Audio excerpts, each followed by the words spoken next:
Friends, जय माता दी। कैसे हैं आप सब दोस्तों। आज 25 मार्च का दिन और चैत्र माह के कृष्ण पक्ष की एकादशी तिथि है। मंगलवारी एकादशी है तो अपने आप में अद्भुत है और इस दिन पाप मोचनी एकादशी का व्रत रखा जा रहा है। विक्रम संवत 2081 की अंतिम एकादशी है और इसके बाद ही चैत्र नवरात्र के साथ ही हमारा नव वर्ष 2082 स्टार्ट हो जाएगा। इस दिन पाप से मुक्ति पाने के लिए, जैसे नाम कह रहे हैं इसी हिसाब से पाप से मुक्ति पाने के लिए श्री हरि भगवान विष्णु की विधि विधान से पूजा करनी चाहिए। और पद्म पुराण में वर्णित है कि एकादशी को भगवान श्री हरि भगवान विष्णु का ही स्वरूप माना गया है। तो इस दिन जो भी जातक व्रत रखते हैं, उपाय करते हैं, उन्हें सांसारिक सुख तो मिलता ही है, साथ ही साथ ब्रह्म हत्या हो, सुवर्ण चोरी हो, सुरापान जैसे पापों से भी मुक्ति मिलती है। पौराणिक धर्म में, शास्त्रों में पाप मोचनी एकादशी का विशेष महात्म्य कहा गया है। कहते हैं कि ग्रहों के अशुभ प्रभाव भी इससे दूर होते हैं और भक्त के सभी तरह के कष्ट दूर हो जाते हैं, सभी मनोकामनाएं पूर्ण होती है। इस व्रत के विषय में एक बार अर्जुन ने भगवान श्री हरि कृष्ण से पूछा, हे मधुसूदन, आपने फागुन माह के शुक्ल पक्ष की एकादशी अर्थात अमल की एकादशी के बारे में विस्तार पूर्वक बतलाया।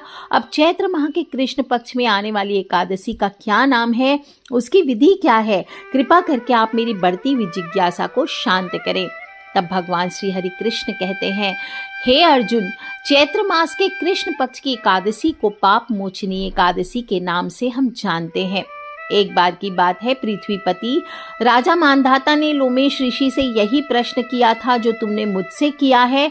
अतः जो कुछ भी ऋषि लोमेश ने राजा मानधाता को बतलाया वो मैं तुमसे कहता हूँ, ध्यान पूर्वक सुनो। राजा मानधाता ने धर्म के गुह्यतम रहस्यों के ज्ञाता महर्षि लोमेश से पूछा, हे ऋषि श्रेष्ठ, मनुष्य के पापों का मोचन किस प्रकार संभव है? कृपा कर कोई ऐसा सरल उपाय बताएं जिससे सभी को सहज ही पापों से छुटकारा मिल जाए। तब महर्षि लोमेश ने कहा, हे नृपति, चैत्र मास के कृष्ण पक्ष की एकादशी का नाम पाप मोचनी है। इसके व्रत के प्रभाव से मनुष्यों के अनेक पाप नष्ट हो जाते हैं। मैं तुम्हें इस व्रत की कथा सुनाता हूँ, ध्यान पूर्वक श्रवण करो।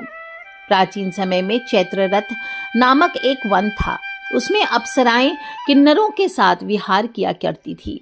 वहां सदैव वसंत का मौसम रहता था, अर्थात उस जगह सदा नाना प्रकार के पुष्प खिले होते थे। कभी कंदर्व कन्याएं विहार किया करती, कभी देवेंद्र अन्य देवताओं के साथ क्रीड़ा किया करते थे। उसी वन में मेधावी नाम के एक ऋषि भी तपस्या में लीन रहा करते थे। वे शिव भक्त थे और एक दिन मंजू घोषा नामक एक अप्सरा ने उनको मोहित कर उनकी निकटता का लाभ उठाने की चेष्टा की। इसलिए वह कुछ ही दूरी पर बैठ वीणा बजाकर मधुर स्वर में गान करने लगी। उसी समय शिव भक्त महर्षि मेधावी को कामदेव भी जीतने का प्रयास करने लगे। कामदेव ने उस सुंदर अप्सरा के भ्रू का धनुष बनाया, कटाक्ष को उसकी प्रत्यंचा बनाई और उसके नेत्रों को मंजू घोषा अप्सरा का सेनापति बनाया। इस तरह कामदेव अपने शत्रु भक्त को जीतने को तैयार हुआ और उसी समय महर्षि मेधावी भी युवावस्था में थे और काफी हिष्ट पुष्ट थे।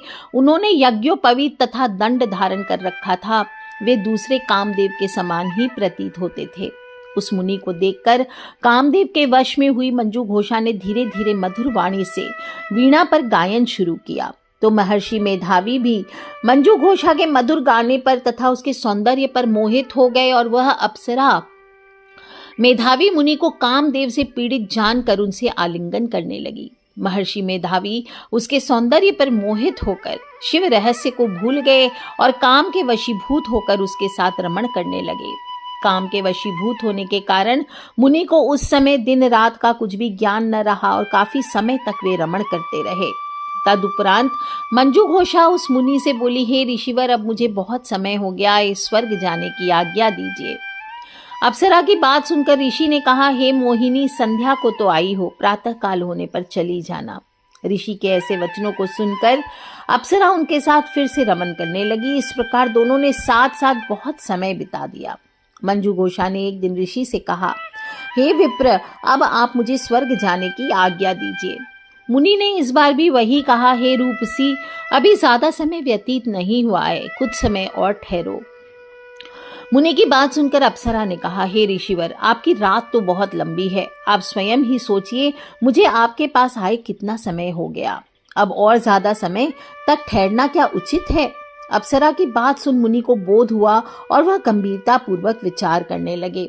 जब उन्हें समय का ज्ञान हुआ कि उन्हें रमण करते हुए 57 वर्ष व्यतीत हो चुके हैं, 57 ईयर्स, तो उस अप्सरा को वह काल का रूप समझने लगे। इतना ज्यादा समय भोग विलास में व्यर्थ चला जाने पर उन्हें बड़ा क्रोध आया। अब वह भयंकर क्रोध से जलते हुए उस तप नाश करने वाली अप्सरा की तरफ भ्रुकुटी तान कर देखने लगे। क्रोध से उनके अधर कांपने लगे, उनकी इंद्रियां बेकाबू होने लगी। क्रोध से थरथराते स्वर में मुनि ने उस अप्सरा से कहा, मेरे तप को नष्ट करने वाली दुष्टा, तू महापापिन और बहुत ही दुराचारिणी है, तुझ पर धिक्कार है, अब तू मेरे श्राप से पिशाचिनी बन जा। मुनि के क्रोध युक्त श्राप से वह अप्सरा पिशाचिनी बन गई और यह देख वह व्यथित होकर बोली, हे ऋषिवर, अब मुझ पर क्रोध त्याग कर प्रसन्न होइए, कृपा करके बताएं कि श्राप का निवारण किस प्रकार होगा। विद्वानों ने कहा है, साधुओं की संगत अच्छा फल देने वाली होती है और आपके साथ तो मेरे बहुत वर्ष व्यतीत हुए हैं, अतः अब आप मुझ पर प्रसन्न होइए, अन्यथा लोग कहेंगे कि पुण्य आत्मा के साथ रहने पर भी मंजू घोषा को पिशाचिनी बनना पड़ा। मंजू घोषा की बात सुनकर मुनि को अपने क्रोध पर ग्लानि हुई, साथ ही अपनी अपकीर्ति का भी भय हुआ। अतः पिशाचिनी बनी मंजू घोषा से मुनि ने कहा, तूने मेरा बड़ा बुरा किया है, किंतु फिर भी मैं तुझे श्राप से मुक्ति का उपाय बतलाता हूँ। चैत्र मास के कृष्ण पक्ष की जो एकादशी है उसका नाम पाप मोचिनी है। उस एकादशी का उपवास करने से तेरी पिशाचिनी की देह से मुक्ति हो जाएगी। ऐसा कहकर मुनि ने उसको सब व्रत का विधान समझाया। फिर अपने पापों का प्रायश्चित करने के लिए वे अपने पिता च्यवन ऋषि के पास गए। च्यवन ऋषि ने अपने पुत्र मेधावी को देखकर कहा, हे पुत्र, ऐसा क्या किया है तूने कि तेरे सभी तप नष्ट हो गए हैं, जिससे तेरा समस्त तेज मलिन हो गया है।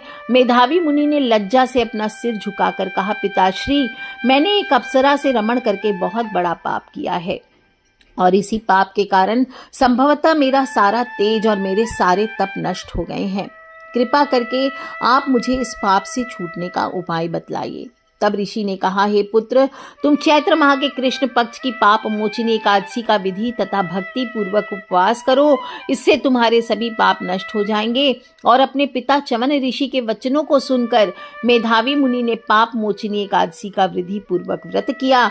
उसके प्रभाव से उनके सभी पाप नष्ट हो गए और मंजू घोषा अप्सरा भी पाप मोचिनी एकादशी का उपवास करने से पिशाचिनी की देह से छूट गई, पुनः अपने सुंदर रूप धारण कर स्वर्ग लोक को गई। लोमेश मुनि कहते हैं, हे राजन, इस पाप मोचिनी एकादशी के प्रभाव से समस्त पाप नष्ट हो जाते हैं। इस एकादशी की कथा के श्रवण और पठन मात्र से 1000 गौदान करने का फल होता है। इस उपवास को करने से ब्रह्म हत्या करने वाले, स्वर्ण चुराने वाले, मद्यपान करने वाले, अगम्यागमन करने वाले आदि भयंकर पाप भी नष्ट हो जाते हैं और अंत में स्वर्ग लोक की प्राप्ति होती है। अतः इस व्रत को करने से भक्तों को बड़े से बड़े यज्ञ के समान फल की प्राप्ति होती है। और कहा जाता है कि पाप मोचिनी एकादशी व्रत के दिन भगवान श्री हरि विष्णु का विधि विधान से पूजन और व्रत किया जाए तो वे अपने भक्तों पर जल्दी प्रसन्न होते हैं। पाप मोचिनी एकादशी का व्रत और पूजन करने से सभी प्रकार की मुसीबतों से मुक्ति मिलती है, सुख समृद्धि में वृद्धि होती है और भ्रूण घात जैसे घोर पापों से मुक्ति मिलती है, शत्रुओं का दमन होता है। तो बोलिए श्री हरि विष्णु भगवान की जय। दोस्तों, चैत्र मास की पहली एकादशी है पापमोचनी और सर्वश्रेष्ठ व्रतों में से एक माना जाता है और सहस्त्र यानी 1000 गायों के दान के बराबर फल मिलता है। और जो लोग इस व्रत को करना चाहते हैं उन्हें हमेशा बताती हूँ कि दशमी तिथि की रात्रि से ही शुद्धता का ध्यान रखना चाहिए और एकादशी तिथि को सुबह घर की साफ सफाई करके और इसके बाद हल्दी के जल का छिड़काव कर रंगोली सजाएं, तोरण सजाएं, स्नान करें। और खर मास भी चल रहा है तो इस माह में भगवान विष्णु की पूजा करने की परंपरा है, सूर्य देव की पूजा करने की परंपरा है। तो सुबह सुबह स्नान आदि कर करके आप इसके बाद शुद्ध सुंदर वस्त्र धारण करें, पीले वस्त्र धारण करें, नीले काले वस्त्र धारण ना करें। फिर 1 लोटा जल पहले सूर्य भगवान को अर्पित करें और इसके बाद अपने घर के पूजा मंदिर में आए, थोड़ा सा जल हाथ में लेकर के संकल्प करें, आज मैं चोर, पाखंडी, दुराचारी मनुष्य से बात नहीं करूंगा, ना ही किसी का दिल दुखाऊंगा। गौ हो, ब्राह्मण हो आदि को फलाहार और अन्न देकर प्रसन्न करूंगा। रात्रि जागरण करके कीर्तन करूंगा और ओम नमो भगवते वासुदेवाय इस 12 अक्षर मंत्र को अथवा गुरु मंत्र का जाप करूंगा। राम हो, कृष्ण हो, नारायण हो, विष्णु सहस्त्र नाम हो, इसको अपने कंठ का भूषण बनाऊंगा। ऐसी प्रतिज्ञा करके श्री विष्णु भगवान का स्मरण कर प्रार्थना करें, हे त्रिलोकीनाथ, मेरी लाज आपके हाथ, मुझे इस संकल्प को पूर्ण करने की आप शक्ति प्रदान करें। अपने पूजा घर की साफ सफाई करें और श्री हरि भगवान विष्णु की मूर्ति या तस्वीर हो तो उसको स्थापित कर पूरब दिशा में लाल या पीले वस्त्र किसी चौकी पर बिछाकर स्थापित कीजिए। आपके पास दक्षिणावर्ती शंख हो अभिमंत्रित तो उसमें जल भर के अभिषेक कीजिए। ओम नमो भगवते वासुदेवाय, ओम नमो नारायणाय, इस प्रकार से मंत्रों के जाप करें। अगर शत्रु बहुत ज्यादा है जीवन में तो शत्रु के दमन हेतु भगवान श्री हरि विष्णु का आज के दिन शहद से अभिषेक करना चाहिए।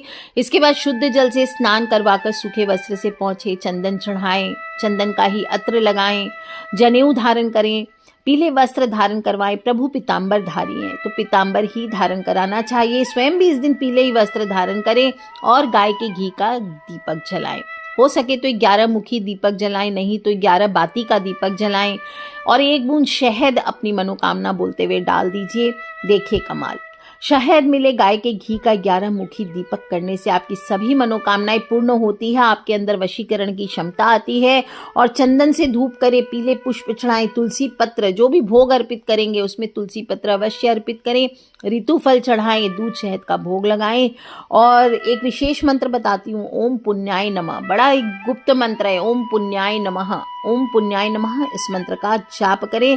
इसके अलावा ओम नमो भगवते वासुदेवाय, श्री कृष्ण गोविंद हरे मुरारे, हे नाथ नारायण वासुदेवा, कोई भी मंत्र का आप जाप कर सकते हो। ओम नारायणाय विद्महे वासुदेवाय धीमहि तन्नो विष्णु प्रचोदयात्, या फिर ओम विष्णवे नमः, ओम हुम विष्णवे नमः, किसी भी मंत्र का जाप करें। फिर आरती करें। और मुसीबतों में हैं आप तो कपूर में लाल चंदन अगर मिल जाए तो उसके 1 चुटकी डाल करके आपको श्री हरि भगवान की आरती करनी चाहिए। शंख में जल भरकर श्री हरि की आरती कर सकते हैं और भगवत गीता जी के 11वें अध्याय का आज के दिन पाठ किया जाता है। कुछ ना कर सकें तो कम से कम भगवान विष्णु के चतुर्भुज रूप के दर्शन करें। और पूजा समाप्त होने पर केले के पेड़ में उस जल को अर्पित कर दीजिए। शाम को तुलसी पर दीपक जलाएं। आज के दिन तुलसी में जल नहीं देते हैं, इस बात का ध्यान रखें। तुलसी माँ की परिक्रमा करें दीपक जलाकर और तुलसी के पत्ते भी ना तोड़ें आज के दिन। तिल हो, कपड़े हो, नमक हो, गुड़ हो, घी हो, इसका दान आज के दिन किया जाता है। जरूरतमंद लोगों को खाना खिलाएं, इससे कई गुना पुण्य फल प्राप्त होते हैं। दोस्तों, पाप मोचिनी एकादशी है। निर्जल या फलाहारी व्रत आपने जो भी रखा है आज के दिन गोभी, गाजर, शलजम, पालक, कुल्फा का साग ये सेवन ना करें। और कांसे के बर्तन में मांस, मदिरा, प्याज, लहसुन, चावल, मसूर, उड़द, चने, शाक, शहद, तेल और अधिक जल का सेवन आज के दिन नहीं करना चाहिए।